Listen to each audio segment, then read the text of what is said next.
तर तिकडे ठाण्याचं ग्रामदैवत असणाऱ्या कोपिनेश्वर मंदिरामध्ये महाशिवरात्रीनिमित्त भाविकांची मोठी गर्दी पाहायला मिळाली। मंदिर परिसरात भाविकांची मोठी रांगा लागल्या होत्या।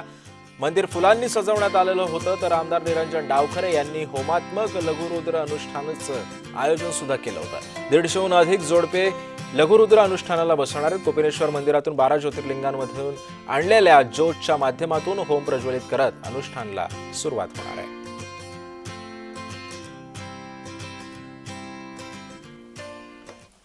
दरवर्षीप्रमाणे याही वर्षी आमचा हवनात्मक लघुरुद्र अभिषेक आहे आणि या इकडे 12 ज्योतिर्लिंगांवरून आम्ही ही ज्योत आणतो। या इकडे कोपिनेश्वर महादेवांच्या आशीर्वादाने ही ज्योत आता या इकडे जिकडे होम होणार आहे त्या तिकडे आम्ही घेऊन चाललो आणि या ज्योतनीच त्या तिकडे होम प्रज्वलित करण्याचं काम होईल।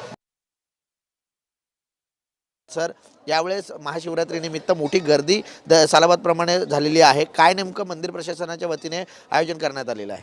सर्वप्रथम आता आपण जे म्हणालात की जी आख्यायिका आहे मंदिराच्या सबाबतीत, त्यामध्ये मी फक्त एक ॲड करू इच्छितो की त्याच्यामध्ये असं आहे की जसे तुम्ही म्हणाल की तिळा तिळाने पिंड वाढते, तसंच तिळा तिळाने तो नंदी पण पुढे येतो आहे आणि जेव्हा ते नंदी आणि पिंड एकत्र येतील तेव्हा महाप्रलय होईल, अशी त्याच्या मागची आख्यायिका आहे। म्हणजे हे बऱ्याचशा भाविकांना माहीत नाही आहे, म्हणून मी त्याचं एक स्पष्टीकरण दिलं की अर्धवट माहिती नको जायला, अशी एक आख्यायिका त्याच्यामध्ये आहे।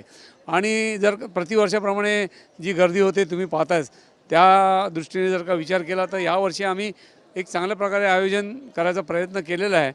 सर्वप्रथम म्हणजे आम्ही यावर्षी सगळे जे VIP लोक आहेत किंवा जे अतिमहत्त्वाच्या व्यक्ती आहेत किंवा आम्हाला शासनाच्या मार्गदर्शनाखाली ज्या लोकांना आम्हाला दर्शन द्यायला लागतं प्रायोरिटी बेसिसवर, त्या लोकांना आम्ही विनंती केली की बाबा, भाविक लोक एवढ्या लांबून येतात, लाईनीमध्ये 10-10, 12-12 तास, 8-8 तास उभे असतात, त्यांना वेळेत दर्शन मिळावं म्हणून तुम्ही कृपा करून आम्हाला ते VIP दर्शन द्यायची विनंती करू नका। कारण ही कुठल्याही प्रकारे गाभाऱ्यामध्ये फक्त दर्शन करा, कुठल्याही प्रकारचा पूजा अभिषेक करू नका की त्यात 2-2 तास 1-1 तास जातात, त्यामुळे भाविक लोक ताटकळत उभे राहतात आणि त्यांना दर्शन मिळत नाही।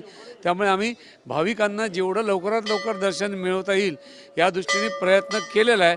व्हिडिओ जर्नलिस्ट राजेश धोत्रेसह कुणाल भोईटे, जय महाराष्ट्र न्यूज, ठाणे।